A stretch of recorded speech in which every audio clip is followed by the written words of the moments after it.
اپنے چہرے پہ کوئی درد نہ تحریر کرو، وقت کے پاس نہ آنکھیں ہیں نہ احساس نہ دل،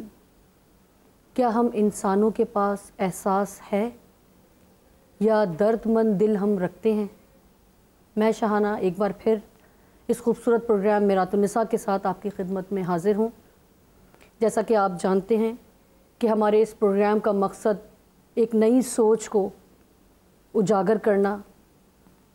ان خواتین تک ایک نئی بات کو پہنچانا، ان کے اندر اس شعور کو اجاگر کرنا ہے جو کہ اس معاشرے میں کہیں دب گیا ہے۔ آئیں اس پروگرام کا آغاز کرتے ہیں۔ ایک بار پھر میں اپنی بہن کو پاسٹر غزالہ شفیق کو اپنے پروگرام میں ویلکم کرتی ہوں۔ شکریہ۔ اور ہم سیکھیں گے کلام مقدس میں سے ایک اور عظیم خاتون کے بارے میں جو کہ حضرت بی بی حنہ ہیں۔ سسٹر، میں چاہوں گی کہ آپ ہمارے ناظرین کو بتائیں کہ حضرت بی بی حنہ کون تھیں؟ شکریہ شاہانہ، آج پھر اس پروگرام میں مجھے مدعو کرنے کے لیے۔ ناظرین کی خدمت میں یسوع مسیح کے عظیم جلالی اور بابرکت نام میں میرا سلام پیش خدمت ہے۔ کلام مقدس اپنے اندر وہ عظیم سچائیوں کو، ان کرداروں کو، ان حقیقتوں کو سموئے ہوئے ہے جو خود خدا کی ذات سے صادر ہیں، اور کلام مقدس کو جب ہم پڑھتے ہیں اور اپنی زندگی میں اسے جگہ دیتی ہیں تو بہت سی خواتین کے کردار بائبل کے صفحات میں، کلام مقدس کے صفحات میں ہمیں جگہ جگہ دکھتے ہیں، اور ہمارے لیے یہ خوش قسمتی ہے کہ میرات النساء کے وسیلہ سے ہم ایک کردار کو لے کر اس کی زندگی سے خدا ہمیں کیا سکھانا چاہتا ہے، ہم اس کو کاوش کے لیے ہم یقیناً میرات النساء کے شکر گزار ہیں۔ اور آج جیسا کہ حضرت بی بی حنہ کی زندگی سے ہم سیکھیں گے کہ ان کی زندگی نے انسانیت پر کیا اثرات مرتب کیے۔ انسانیت میں اس لیے کہہ رہی ہوں کہ انسانیت، مرد اور عورت دونوں مل کر انسانیت کو تشکیل دیتے ہیں۔ یہ دو جدا جدا اکائیاں نہیں بلکہ یہ دونوں مل کر ایک حقیقی اکائی بنتے ہیں۔ اس وجہ سے اگر ایک اکائی کمزور ہے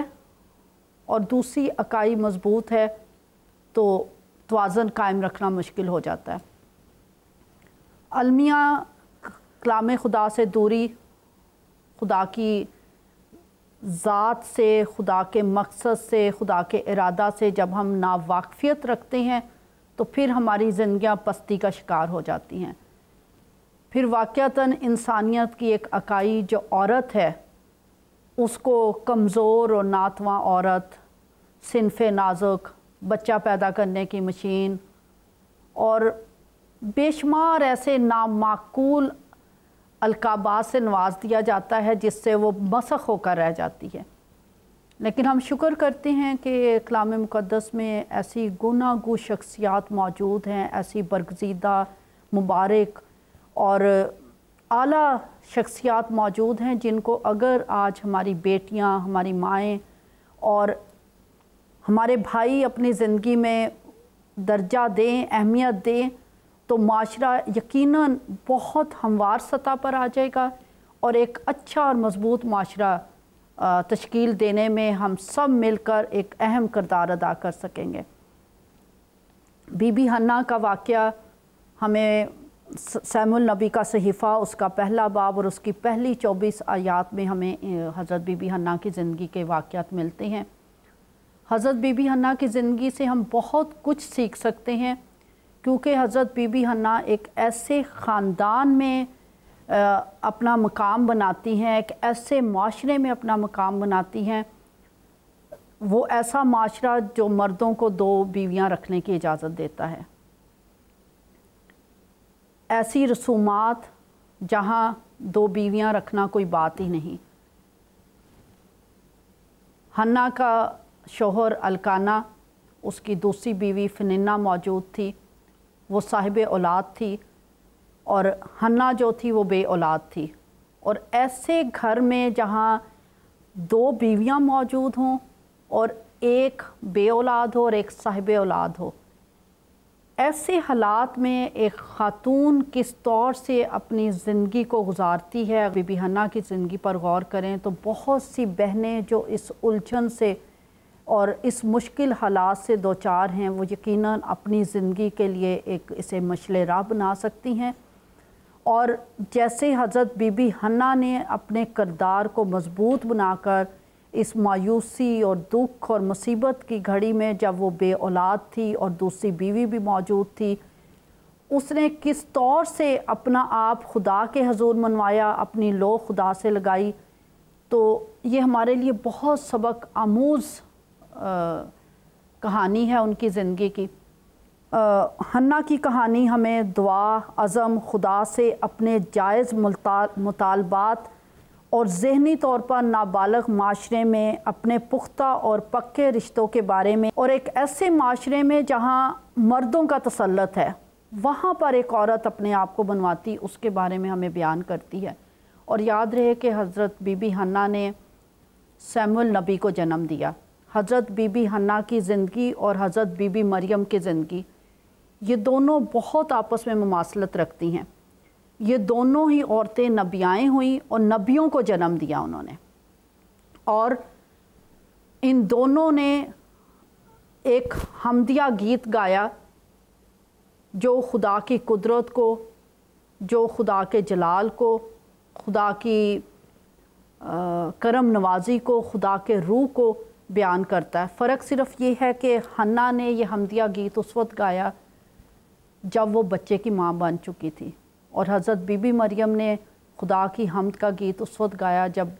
بچہ بھی ان کے پیٹ ہی میں تھا۔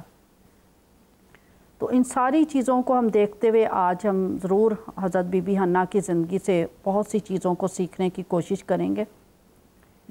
بہت ڈیٹیل سے آپ نے ہمیں بتایا حضرت بی بی حنا کے بارے میں، اور یہ بھی آپ نے بتایا کہ وہ پہلے ان کو اولاد نہیں تھی جبکہ ان کی جو سوتن تھی ان کو اولاد تھی۔ ہاں جی، تو اس بارے میں آپ ذرا یہ بتائیں کہ ایک بیوی کی اولاد ہے اور ایک کی نہیں ہے، تو اس کے خاوند کا رویہ اس بیوی کے ساتھ کیسا ہوگا؟ بہن، اسے اگر ہم کلام مقدس میں سے دیکھیں تو یہ بہت سے مرد حضرات کے لیے مشعل راہ واقعہ ہوگا کہ بعض اوقات جب ہمارے معاشرے میں ارد گرد خواتین اور گھرانوں میں ہم نگاہ کرتے ہیں تو مرد کا جھکاؤ اس بیوی کی طرف زیادہ ہو جاتا ہے جو کہ صاحب اولاد ہوتی ہے، اور جو بھانج ہوتی ہے اس کو شوہر بھی نظر انداز کر دیتا ہے اور اس کو معاشرہ تو کرتا ہی کرتا ہے۔ لیکن یہاں پر ہم کلام مقدس میں سے دیکھتے ہیں کہ الکانہ جو حضرت بی بی حنا کے شوہر تھے، ان کا ان تمام صورتحال میں اپنی بیوی کی طرف کیا رویہ تھا۔ کلام مقدس میں سے پہلا سیموئل اس کا پہلا باب پہلی آیت سے پڑھوں گی۔ افرائیم کے کوہستانی ملک میں رامائم صوفیم کا ایک شخص تھا جس کا نام الکانہ تھا، اور وہ افرائیمی تھا۔ اس کے دو بیویاں تھیں، ایک کا نام حنا تھا اور دوسری کا فننا، اور فننا کے اولاد ہوئی پر حنا بے اولاد تھی۔ یہ شخص ہر سال اپنے شہر سے سیلا میں رب الافواج کے حضور سجدہ کرنے اور قربانی گزراننے کو جاتا تھا، اور ایلی کے دونوں بیٹے حنفی اور فیناس جو خداوند کے کاہن تھے وہیں رہتے تھے، اور جس دن الکانہ ذبیحہ گزرانتا وہ اپنی بیوی فننا کو اور اس کے سب بیٹے بیٹیوں کو حصے دیتا تھا، پر حنا کو دونا حصہ دیا کرتا تھا، اس لیے کہ وہ حنا کو چاہتا تھا، لیکن خداوند نے اس کا رحم بند کر رکھا تھا۔ یہ ہے اس کے خاوند کا رویہ۔ وہ بہت اپنی بیوی کا خیال رکھتا تھا، اس کی طرف توجہ دیتا تھا، اسے پیار کرتا تھا۔ یہاں ہم دیکھتے ہیں کہ یہاں تک کہ جب وہ خدا کے حضور قربانی گزراننے جاتا ہے تو اپنی وہ بیوی جو صاحب اولاد ہے اس کو بھی حصہ دیتا ہے، لیکن حنا جو بے اولاد ہے اس کو وہ اس کی دل جوئی کرنے کے لیے، اس کو اپنی محبت کا احساس دلانے کے لیے، اس کو اعتماد اور خود اعتمادی بخشنے کے لیے اس کو وہ دگنا حصہ دیتا ہے۔ یہ ہے ایک شوہر کا ایسے حالات میں اپنی بیوی کے ساتھ حسن سلوک جب وہ بھانج تھی۔ لیکن یہاں میں اپنے ناظرین کو ضرور بتاتی چلی جاؤں کہ اگر ہم دو بیویوں کی بات کر رہے ہیں تو اس کا یہ مطلب نہیں ہے کہ کلام مقدس دو شادیوں کی اجازت دیتا ہے۔ خدا کا کلام مقدس، بائبل مقدس بڑی واضح، مکمل اور کامل تعلیمات سے بھری ہوئی ہے کہ شادی صرف ایک بیوی ایک شوہر، یہ معاشرتی طور پر کہانیاں ہیں جو اس وقت معاشرے کے اثر رسوخ سے لوگوں نے متاثر ہو کر اپنی سوچ کو اپناتے ہوئے دو بیویاں رکھیں، لیکن کلام مقدس اس کے ساتھ ساتھ یہ بھی کہتا ہے کہ عدالت حضرت ابراہیم کے گھر سے شروع ہوگی۔ اس لیے جو اچھے پہلو ہیں ہمیں ان پر غور کرنا ہے، اور شادی اور ایک خاوند ایک بیوی بائبل مقدس کی یہی تعلیم ہے۔ جیسا کہ بہن آپ نے ابھی بتایا کہ حضرت بی بی حنا کے شوہر کا رویہ ان کے ساتھ بہت اچھا تھا، بہت پیار بھرا رویہ تھا، مگر آج کے معاشرے میں اگر ہم دیکھتے ہیں کہ جو بے اولاد بہنیں ہوتی ہیں، بیٹیاں ہوتی ہیں، وہ ان کا ایٹیٹیوڈ کیا ہوتا ہے، وہ کس طرف رخ کرتی ہیں، وہ اپنے دکھ کو لے کر کہاں کہاں جاتی ہیں، جبکہ کلام مقدس میں سے بھی آپ پھر ہمیں بتائیں کہ حضرت بی بی حنا کو جب تک اولاد نہیں تھی اور وہ دکھ سے بھری ہوئی ان کی زندگی تھی، تو وہ دکھ انہیں کہاں لے گیا؟ بہت اچھا سوال شہانہ آپ نے کیا کہ بے اولادی کا دکھ حنا کو یعنی ایک عورت کو کہاں لے جاتا ہے۔ یہ بہت اہم اور بنیادی سوال ہے ہر ایک زندگی کا، کہ آپ کی زندگی میں اگر کوئی دکھ ہے، کوئی بنجر پن ہے، کوئی بھانج پن ہے، کوئی کمزوری ہے، کوئی کمی ہے، کوئی خامی ہے، تو یہ سب کچھ آپ کو کہاں لے جاتا ہے۔ حضرت بی بی حنا ایک ایسے گھر میں جہاں صاحب اولاد بیوی موجود ہے، حنا کی زندگی اس دکھ کی وجہ سے، اس توڑ پھوڑ کی وجہ سے یا اس محرومی کی وجہ سے متاثر نہیں ہوتی۔ حنا کی جو روح ہے وہ چھوٹی نہیں ہے، وہ کمزور نہیں ہے، وہ کینہ پرور نہیں ہے، وہ تخریب کاری کی سوچ نہیں رکھتی، وہ خود غرضی کی سوچ نہیں رکھتی، وہ ناراض یا غصے میں نہیں رہتی کہ میرے اولاد نہیں ہے، وہ ہر وقت چڑچڑے پن کا مظاہرہ نہیں کرتی، بلکہ دکھ ضرور ہے اس کے اندر کہ اسے شاید وہ اپنے آپ کو نظر انداز کیا گیا محسوس کرتی ہے، لیکن یہ دکھ اور یہ جو کمی ہے اس کو خدا کی طرف لے جاتی ہے۔ وہ اپنا سر جھکاتی ہے تو خدا کی ذات سے جا کر مانگتی ہے، خدا کے اوپر اپنے اعتماد اور یقین کا اظہار کرتی ہے۔ بائبل مقدس میں سے ہم دیکھتے ہیں پہلا سیموئیل اور اس کا پہلا ہی باب اور اس کی 9ویں آیت، اور جب وہ سیلا میں کھا پی چکے تو حنا اٹھی، اس وقت ایلی کاہن خداوند کی ہیکل کی چوکھٹ کے پاس کرسی پر بیٹھا ہوا تھا اور وہ نہایت دلگیر تھی، سو خداوند سے دعا کرنے اور زار زار رونے لگی، اور اس نے منت مانی اور کہا، اے رب الفاج، اگر تو اپنی لونڈی کی مصیبت پر نظر کرے اور مجھے یاد فرمائے اور اپنی لونڈی کو فراموش نہ کرے اور اپنی لونڈی کو فرزند نرینہ بخشے، تو میں اسے زندگی بھر کے لیے خداوند کو نظر کر دوں گی اور اس طرح اس کے سر پر کبھی نہ پھرے گا۔ اور جب وہ خداوند کے حضور دعا کر رہی تھی تو ایلی اس کے منہ کو غور سے دیکھ رہا تھا۔ یہ ہے بیان اس کا جا کر سر جھکنا ہے تو خدا کی چوکھٹ پر سر جھکا ہے، اور اس نے اپنے کرب کو خدا کے آگے بیان کیا ہے، اپنے کرب کو اس نے آواز دی ہے تو خدا کے آگے دی ہے۔ وہ جو معاشرے میں ہم رویہ دیکھتے ہیں کہ لوگ تو وہ انسانوں کے پاس جاتے ہیں، وہ انسانی بنی ہوئی چیزوں پر بھروسہ کر کے شاید مقبروں کو پوجا کرنے لگ جاتے ہیں یا قبروں کو پوجا کرنے لگ جاتے ہیں یا مزاروں سے مانگتے ہیں۔ کلام مقدس ہمیں سکھاتا ہے کہ مانگنا ہے تو اس ذات سے مانگو، اور مانگو ایسے مانگو۔ اس نے اولاد مانگی، اپنا دکھ اور اپنا کرب دیا ہے خدا کے آگے، اور وہ اس اپنے مطالبے پہ خدا کے آگے ڈٹی رہی ہے۔ تھوڑا سا آگے پڑھیں تو آپ اس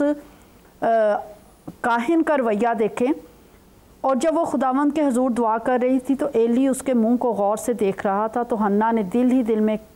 کہہ رہی تھی، فقط اس کے ہونٹ ہلتے تھے پر اس کی آواز نہیں سنائی دیتی تھی۔ بس ایلی کو گمان ہوا کہ وہ نشہ میں ہے، اور ایلی نے اس سے کہا، تو کب تک نشہ میں رہے گی؟ اپنا نشہ اتار۔ حنا نے جواب دیا، نہیں ہے میرے مالک، میں تو غمگین عورت ہوں، میں نے نہ کوئی نشہ پیا،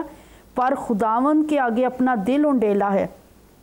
تو اپنی لونڈی کو خبیث عورت نہ سمجھ، میں تو اپنی فکروں اور دکھوں کے ہجوم کے باعث اب تک بولتی رہی۔ تب ایلی نے جواب دیا تو سلامت جا اور اسرائیل کا خدا تیری مراد جو تو نے اس سے مانگی پوری کرے۔ یہ چند آیات ہمیں ایک بھرپور سبق دیتی ہیں۔ ایک عورت جو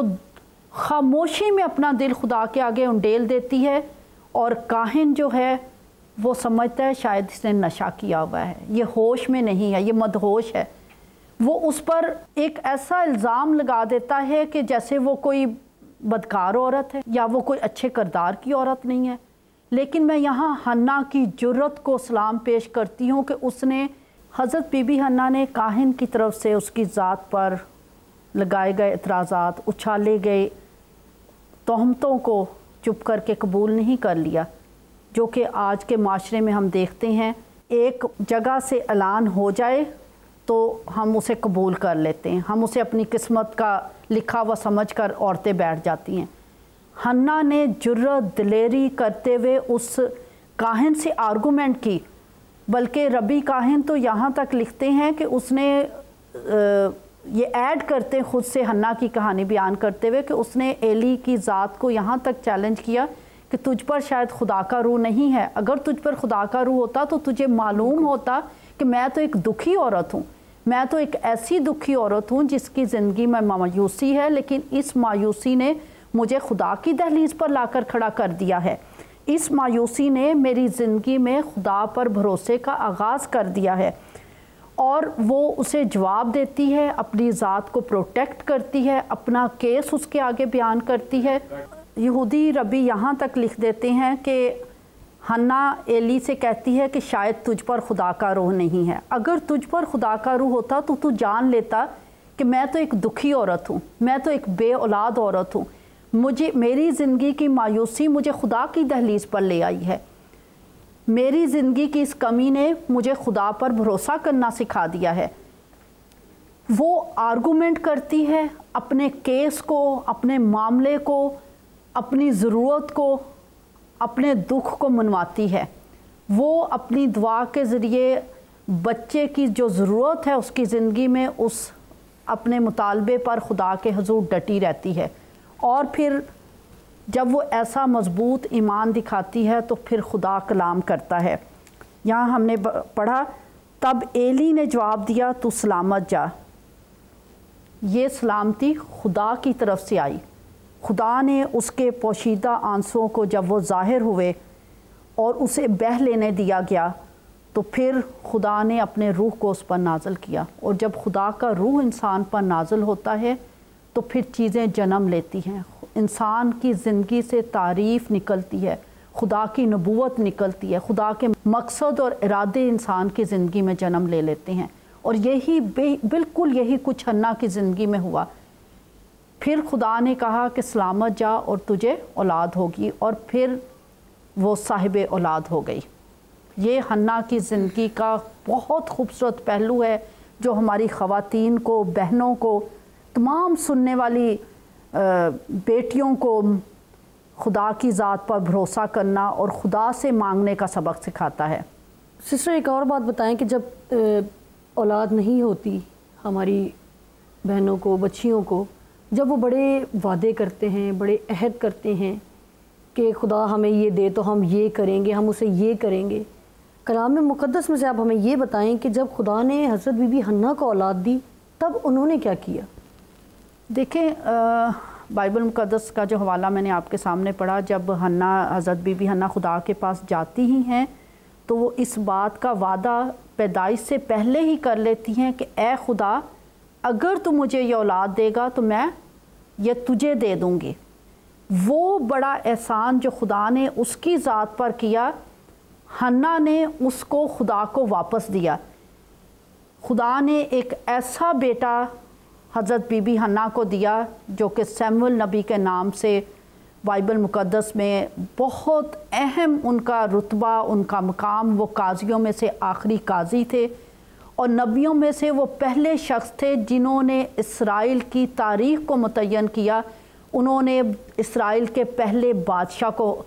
ساؤل بادشاہ کو مسح کیا تھا۔ حنا نے ایک ایسے نبی کو جنم دیا، اور جب حضرت سیمول پیدا ہوتے ہیں تو اس کا دل ڈاواڈول نہیں ہو جاتا کہ او ہو میری سوتن کے اتنے بچے ہیں تو میرا تو پہلا ہی بیٹا ہوا ہے تو اب میں اس کو رکھ لیتی ہوں. اس نے وہ وعدہ جو بچے کی پیدائش سے پہلے اس نے خدا کی ذات سے کیا تھا اسے اپنی زندگی میں عملی جامہ پہنایا. اس نے 2-3 سال وہ خدا کے وہاں نہیں گئی جب اس کا ہسبینڈ قربانی چڑھانے جاتا ہے، جو کہ ان کی خاندانی روایت تھی کہ وہ ہر سال خدا کی بارگاہ میں قربانی چڑھانے جاتے تھے. تو حنا بطور ماں ہوتے ہوئے بچے کی اچھی پرورش کرنے کے لیے وہ کہتی ہیں کہ میں دودھ چھڑانے تک یہیں رہوں گی، جب یہ بچہ کا دودھ چھڑایا جائے گا تو میں اس کو اپنے کیے ہوئے وعدہ اور منت کے مطابق خدا کے پاس لے جاؤں گی. اور جب بچے کا دودھ چھڑایا جاتا ہے تو حنا اپنے وعدے کو یاد رکھتے ہوئے اپنی بہترین چیز کو ہیکل میں جا کر خدا کے حضور دے دیتی ہیں. اور سیموئیل نبی کی زندگی میں ہم دیکھتے ہیں کہ جو کچھ اس کی ماں کا ایمان تھا وہ سیموئیل نبی کی زندگی میں مجسم ہوا. گو وہ اپنی ماں سے دور تھا، ہیکل میں اس نے بڑا ہونا سیکھا، لیکن اس کے کان بچپن سے ہی اس بات کے لیے تیار تھے کہ وہ ہلکی سے ہلکی آواز بھی خدا کی سن لیتا ہے. وہ بھاگ کر جاتا ہے خدا کی آواز پر اور لبیک کہتا ہے. اور یہ صرف اس نے اپنے بیٹے کے اندر اس ایمان کو منتقل کیا، بلکہ جب خدا اسے اولاد کی نعمت دے دیتا ہے تو بی بی حنا ایک گیت پیش کرتی ہیں جس کو میں نے پہلے بھی ذکر کیا، حمدیہ گیت کہا جاتا ہے. حضرت بی بی حنا کا جو حمدیہ گیت ہے وہ ہم سیموئیل نبی کی کتاب اس کا 2 باب اور اس کی پہلی 10 آیات میں پڑھ سکتے ہیں. اور یہ گیت حضرت بی بی مریم کا جو حمدیہ گیت ہے جسے ہم لوکا نبی کی انجیل اس کا 1 باب اس کی 40 سے 55 آیت تک پڑھتے ہیں. دونوں گیت بہت ریزیمبل ہیں. اس گیت میں حضرت بی بی حنا نے پہلی بار قادر مطلق خدا کو لشکروں کا خدا کہہ کر مخاطب کیا. انہوں نے ایک ایسی خاتون ہونے کا درجہ حاصل کر لیا، ایک پیغمبر ہونے کا درجہ حاصل کر لیا کہ وہ پہلی بار ہیکل میں گئیں اور اس جگہ پر جا کر جہاں پر شاید عورتوں کو کھڑے ہو کر دعا کرنے کی اجازت نہیں تھی، اونچا بولنے کی اجازت نہیں تھی، لیکن خدا کی خوشی، خدا کی برکت، خدا کی قدرت کا وہ کام جو ان کی زندگی میں جاری ہوا تھا اس نے یہ گیت حنا کی زندگی سے جاری کروایا. اور یہ گیت بنی اسرائیل کی زندگی میں اور کلام مقدس میں ایک اہم گیت کا درجہ رکھتا ہے، کیونکہ اس سے دعا کے انداز بدل گئے. اسی گیت میں حضرت بی بی حنا نے اس بات کی بھی پیشن گوئی کی کہ سیاسی طور پر جو ہے اسرائیلی قوم کا جو ہے وہ رخ بدل جائے گا. اب ایک بادشاہ جو ہے وہ اسرائیل پر حکمرانی کرے گا، اور اس بادشاہ کو سیموئیل نبی نے مسا کیا تھا. تو خدا کا روح اس پر حنا پر آیا اور اس نے ایسی بڑی بڑی پیشن گوئیاں کی، ایسے بڑے بڑے خدا کی ذات کے مکاشفے اس نے اپنے گیت میں بیان کر دیے. اگر میرا وقت اجازت دے گا تو میں ضرور اس کو پڑھوں گی، لیکن ابھی بہت سی اور چیزیں ہیں جو ہم چاہتے ہیں کہ حضرت حنا کی زندگی سے دیکھتے ہوئے ہم اپنی بہنوں کو اور بیٹیوں کو بتا سکیں کہ ہمیں اپنی زندگیاں کلام مقدس میں دی ہوئی وہ پاک ہستیاں، وہ پاک بیبیاں جنہوں نے ہمارے لیے ایک اعلیٰ اور عرفہ نمونہ چھوڑا ہے، ان کو آج ہم اپنا ماڈل بنائیں، اپنا نمونہ بنائیں، تاکہ ہم معاشرے میں ایک اہم کردار ادا کرنے والے ہو سکیں. اچھا بہن، ہمیں یہ بتائیں کہ ہم کلام مقدس میں سے حضرت بی بی حنا اور فننا کی زندگی سے موجودہ عورتوں کو کیا سبق دے سکتے ہیں؟ کہ آج بھی ہمارے ارد گرد بہت سی حنائیں ہیں، بہت سی فننا ہیں جو کہ اس دکھ بھری زندگی میں وقت گزار رہی ہیں. بہت سی عورتیں ہیں جن کے پاس بچے نہیں ہیں، وہ بھانج ہیں، بری حالت میں ہیں، بھوکی اور پیاسی ہیں، رد کی ہوئی ہیں، فیکٹریوں میں کام کرتی ہیں، کھیتوں میں کام کرنے پر مجبور ہیں، ان پڑھ ہیں، مایوس ہیں، کوئی ان کا پرسان حال نہیں. اگر ہم دنیا کے سٹیٹسٹکس پر نگاہ ڈالیں تو دنیا کی 2/3 ان پڑھ خواتین پر مشتمل ہے، اور جو خیموں میں جو پناہ گزین لوگ ہیں ان میں سے بھی 70 سے 80% عورتیں اور بچے ہیں جو پناہ گزین ہیں. اور پھر غربت کا اگر آپ اسٹیٹسٹکس لیں تو 60 سے 70% عورتیں ہیں جو غربت کا شکار ہیں. اور اگر عورت نے اس حالت سے نکلنا ہے تو اس کو بھی حنا کی طرح پورے اعتماد ہو کر باہر آنا ہے. اسے چاہیے کہ وہ اپنی کہانی سنائے، وہ ہیکل میں جا کر سنائے، وہ خدا کو جا کر سنائے، وہ مسجد میں جا کر سنائے، وہ چرچ میں جا کر سنائے، وہ جا کر اپنی کہانی سنائے، اپنی بات کرے، تاکہ اس کی کہانی سے دوسری زندگیوں میں بھی اعتماد پیدا ہو اور معاشرہ، صحت مند معاشرہ وجود میں آئے. Thank you sister. ایک سوال جو ہم نے لاسٹ پروگرام کیا تھا، اس میں ہمیں ای میل تو بہت ساری موصول ہوتی ہیں، بہت سارے لوگ ہمیں اپریشیٹ کرتے ہیں، پسند کرتے ہیں اس پروگرام کو، مگر ہماری ٹیم نے ایک سوال جو ہے وہ اس پروگرام میں ڈسکس کرنے کے لیے ہمیں کہا کہ یہ سوال جو ہے انکریجمنٹ کے لیے ہے بہت اچھا، کہ یہ بہن فرزانہ کا سوال ہے جو یو کے میں رہتی ہیں، اور انہوں نے لکھا ہے کہ بہت سے معاشروں میں خواتین کو عبادت میں مردوں کے شانہ بشانہ کھڑے ہونے کی اجازت نہیں ہے. دیکھیں، وہی میں نے دوبارہ بات کی کہ معاشرے کو تشکیل دینا ہے انسانیت نے. انسانیت کی بنیادی اکائی مرد اور عورت ہیں. یہاں اگر ہم حضرت حنا کی زندگی سے دیکھیں تو ان کے خاوند کا رول بہت اہم ہے. وہ ہر ایک بات میں اپنی بیوی کے ساتھ اس کو اعتماد دلاتا ہے، اس کو سپورٹ کرتا ہے، اس کی ساتھ کھڑا ہوتا ہے. یہ خاتون عہد باندھتی خدا سے، وہ بیٹا خدا کی نظر کر دیتی ہے، ہسبینڈ ساتھ ہے. پھر یہ دوبارہ اس کو لے کر جاتا ہے خدا کے پاس، اور خدا پھر اس سے بات کرتا ہے کہ تجھے خدا اس بیٹے کے عوض اور اولاد دے گا، اور پھر اس کے حنا کے اور اولاد ہوتی ہے. اس میں کیوں وہ شانہ بشانہ نہیں کھڑی ہو سکتی؟ کیونکہ مردوں کا ذہن جب تک کھلا نہیں ہوگا، وہ فراغ دلی سے،